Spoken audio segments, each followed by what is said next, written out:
Bagaimana menjaga sebuah prinsip-prinsip kunci untuk mencegah kegagalan di dalam sebuah interaksi dalam sebuah khotbah. Itulah topik kita hari ini yang kita akan bahas di dalam channel Preaching Presentasi. Prinsip-prinsip kunci mencegah kegagalan interaksi.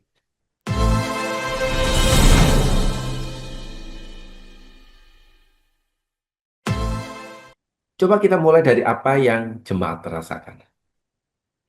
Bawa kepada apa yang Tuhan katakan. Dan yang ketiga, arahkan kepada jemaat yang harus aku lakukan dan fokuskan jemaat itu kepada Kristus sebagai jawabannya. Berikut ini adalah penjelasan, adalah contoh sebagai Yesus sebagai teladan yang terbaik di dalam sebuah interaksi, baik itu langsung maupun yang tidak langsung di dalam berbagai pelayanannya. Khususnya terkait di dalam sebuah khotbah dan pengajarannya. Rekan-rekan hamba Tuhan, interaksi langsung dari pengajaran Yesus itu menggunakan komunikasi dua arah, responsif terhadap kondisi pendengar. Yesus seringkali mengajukan beberapa pertanyaan yang menggugah pemikiran. Misalnya ketika Tuhan Yesus mengajukan di dalam kitab Matius pasalnya ke-16. Dia berkata, menurut kamu siapakah aku ini? Ini sebuah pertanyaan yang mengundang refleksi dan respon secara lisan. Yang kedua, bagaimana Yesus itu langsung menanggapi pertanyaan kepada mereka yang sedang mengalami ketakutan. Ketika di dalam kitab Markus pasal yang keempat, Yesus mengajak mereka atau mengajar mereka yang mengalami ketakutan ketika sedang ada badai. Yesus begitu sangat sesuai dengan kondisi emosi pendengar yang ada, kebutuhan pendengar yang ada. Begitu Yesus responi yang ada. Ketika bagaimana Yesus itu membaca sebuah reaksi dan mengarahkan dan menyesuaikan sebuah arah. Ketika orang-orang Farisi itu marah, ia menjelaskan lebih dulu dengan sebuah perumpamaan, sebuah ya emosinya reda di dalam kitab Lukas pasal ke-15. Ketika sudah emosinya reda, dia sampaikan sebuah pengajaran, emosi audiens. Di dalam sebuah demonstrasi, Yesus kerap kali membawa sebuah bagian-bagian yang bersifat interaksi. Dia berkata, dia menyembuhkan, lalu dia menjelaskan. Jemaat itu melihat kuasa Allah secara langsung, tapi di saat yang sama dia mulai diajak untuk berbicara. Intinya di dalam sebuah interaksi langsung, Tuhan Yesus itu menuntun orang berbicara, merespon, bertanya, dan dia bertobat. Tujuan dalam sebuah khotbah apapun yang kita lakukan, ajak jemaat untuk tahu bahwa dirinya perlu Kristus dan dirinya perlu mengalami pertobatan. Nah, itu adalah contoh-contoh yang kerap kali kita bisa temukan bagaimana Yesus itu melakukan interaksi secara langsung di tengah pengajarannya, di tengah eh, khotbahnya, di tengah dia melakukan berbagai mujizat yang ada. Itu contoh yang dia lakukan secara interaksi secara langsung. Nah, bagaimana dengan interaksi yang tidak langsung yang diajarkan di dalam pengajaran-pengajaran Tuhan kita Yesus Kristus? Struktur pesan biasanya Tuhan Yesus itu mengarahkan kepada perubahan.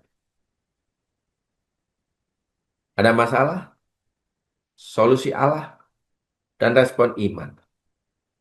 Ini aha momennya di situ.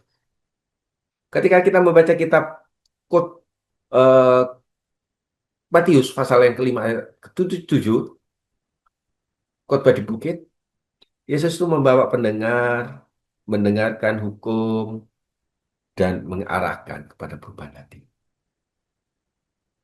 kamu telah mendengar, tetapi aku berkata kepadamu. Lalu respon mereka apa? Mereka takjub terhadap pengajaran Kristus. Ada masalah, solusi, respon, iman. Yang kedua, kali Tuhan Yesus juga mengajarkan sebuah perumpamaan-perumpamaan yang mengajak untuk refleksi secara internal dalam hati. Perumpamaan anak yang hilang, jemaat diajak untuk merenung, memposisikan mereka di dalam cerita. Perubahan yang terjadi, meskipun tanpa sebuah pertanyaan secara langsung, kita diajak untuk merefleksikan secara internal kondisi-kondisi yang terjadi. Jemaat juga diajarkan untuk memberi waktu untuk bereaksi. Ketika Yesus menulis di tangan, Yesus menyimpulkan makna apa yang ada di dalam batin mereka. Kehadiran-kehadiran Yesus secara nonverbal ketika melihat Sakeus sebelum berbicara, pandangan kasih mengubah hati sebelum kata itu diucapkan. Itu yang dilakukan oleh Tuhan Yesus. Intinya di dalam sebuah interaksi secara tidak langsung, ini adalah membentuk sebuah perjalanan rohani batin jemaat. Nah, bagaimana ini akan menjadi sebuah pedoman di dalam kita menyiapkan kerangka khotbah. Dimensi ketika kita ada di dalam sebuah interaksi langsung, apa yang dilakukan oleh Yesus adalah bertanya, mengukur, melihat sebuah eh, keadaan-keadaan yang ada di sekitar mereka. Interaksi langsung itu jemaat terlibat. Tetapi dimensi interaksi tidak langsung itu adalah sebuah alur di mana jemaat itu diberikan sebuah ilustrasi, diberikan sebuah perumpamaan supaya mereka itu bangun dan sadar. Jemaat tidak hanya mendengar tetapi mengalami firman. Yesus ingin menunjukkan bahwa interaksi di dalam sebuah khotbah tidak harus selalu dilakukan dengan suara dari jemaat, tetapi dilakukan di hati jemaat juga, di pikiran jemaat juga. Sehingga jemaat mendengar, melihat, berkata ya, dan melakukannya itu di dalam sebuah perjalanan kehidupan rohani mereka. Di dalam diri pengkhotbah, jemaat yang berhasil meniru keteladanan atau pola yang diberikan oleh Yesus itu mendengar jemaat, membaca jemaat, memimpin jemaat, membawa jemaat kepada Kristus. Mendengar kebutuhan mereka, melihat reaksi mereka, memimpin mereka di dalam kebenaran, membawa mereka di dalam sebuah perubahan. Itulah interaksi yang dilakukan oleh Yesus ketika dia ada di dunia. Dan itu bisa diterapkan di tengah-tengah khotbah kita. Saya rasa kemampuan ini yang membutuhkan latihan, membutuhkan evaluasi di tengah-tengah setiap kita menyusun kerangka khotbah yang ada. Bapak, Ibu, Saudara-saudari, rekan-rekan hamba Tuhan.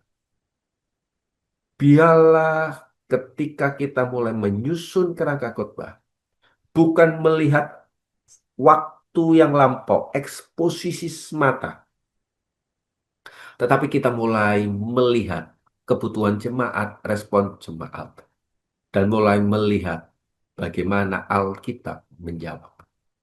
Dan kiranya Tuhan, kuasa yang Allah yang ditinggikan itu membawa kita kepada satu titik.